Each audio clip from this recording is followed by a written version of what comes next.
asked all the time is, what's the core deliverable of this workshop? Is it a one-liner? Is it a paragraph that they can copy and paste? Or is it some type of like guiding light or an asset, as we call it, that they could then reflect on, or we could reflect on as an agency doing the marketing and sales efforts for companies, and use that as a principle that we kind of follow, if you will.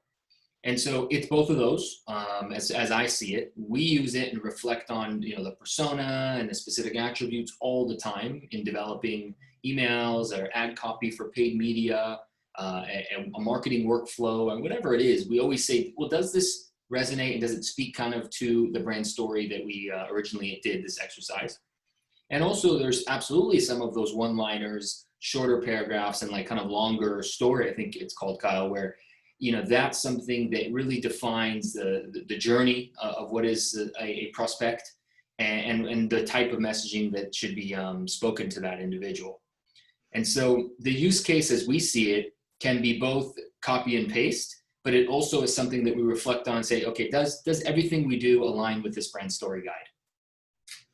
Yeah, exactly. So we want it to be two parts. So you get the brand story guide, and we want you to have things that you and your team can easily reference and, literally in a lot of cases, copy and paste. So if you're sitting down to write an email, if you're sitting down to create a brochure, and you just want to get back in that mental space of talking about your brand and your offering, you can open up that guide and you can just reference things that we've created. But the other part, this is more of a long-term thing, is that the purpose of doing the workshop is we want to give you a strategy, and we want to educate you on how to even think about your messaging in the first place. Because a lot of businesses will, when we go through this, we'll be dealing with a few executives on their team, and they'll tell us that, guys, we haven't actually stopped to look at our company like this and look at what we're doing in this kind of way in like 5 years, sure. Right? Or ever. Yeah. So that's two part. We want you to have this strategy. We want you to understand it and know how to use it on your own, but we also want to give you something that you can immediately put to action right away. Yeah, I think what that kind of made me think about was a few that we've done recently where different people come to the table, right? It could be leadership that's like a co-founder. They have no idea what's happening, boots on the ground, sales and marketing. Then the marketing guy comes in, he has his opinion of the business, the angle, the ideal customer profile, etc. And we actually invite all those people to what is the workshop, a longer 90-minute session, Kyle, that you do, and hear those different opinions, because we want to know, okay, what does the sales guy have to say? And what is the CEO's kind of vision for the organization, right? And then combining that into understanding, well, you know what, you guys first of all have differing opinions, which is always interesting, but actually combining those into coming up with a kind of a guiding guide that we could then reflect on and continue to use throughout kind of the engagement. So I think that's an interesting point too, that you mentioned. Do companies even ever do this exercise? We found that some say, well, we have a great product. And I look and I say, well, the way that you explained it to me, I do a lot of the business development here. The way that people explain to me their business on some of those calls has nothing to do with what's said on the website. The way they explained it to me was actually really well, kind of the description of it. And it was, the way they explained it just made total sense. And I grasped it. When I read the copy on the site, when I tried to understand what they did before speaking with them, it just was not clear.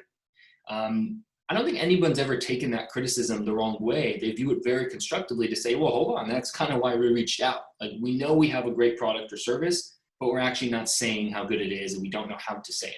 So I think this brand story exercise and kind of the framework that it's built upon is meant to clarify that message. Yeah, exactly. And to answer your first question about what people are typically doing is that, a lot of people are familiar with doing buyer persona work. Right. Which, you guys have done these exercises, or we've done these exercises with people over the years. And I think we're just at this point where it's not quite enough. So a lot of the things that we would do in a traditional buyer persona exercise doesn't translate to conversational copy or copy, like what you're saying. People get too caught up in features and benefits and plugging in the right words and making sure that a lot of times they'll even be looking at their competitors and they think, well, this company is really successful and they say this on their site, so I should throw on some language kind of like that.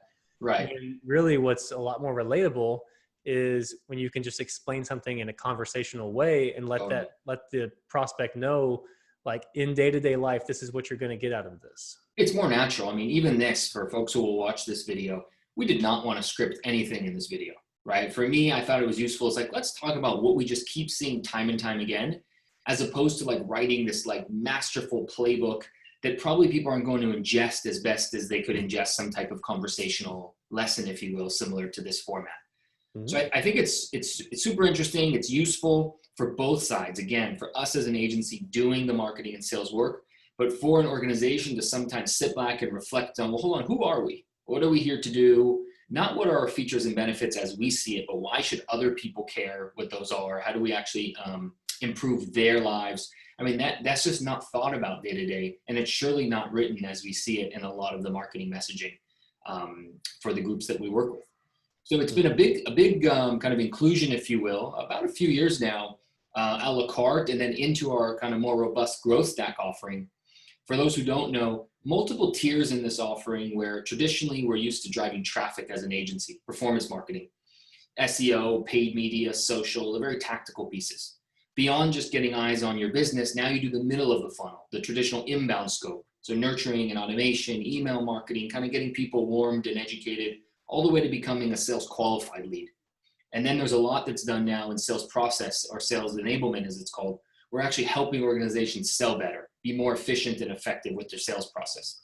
What we added in all the way at the top before driving any traffic is, who are we driving traffic to? Why do they care? And what is the messaging that we should be saying to those folks? And that's exactly where we kind of injected this brand story workshop, was right out the gate. We sit down with organizations, get clear on what they're doing, who are they going after, why should those folks care? And then, as you can imagine, we then use that guide and the implementation of that across all the tactical pieces we do: SEO, paid media, content marketing, email, and on and on.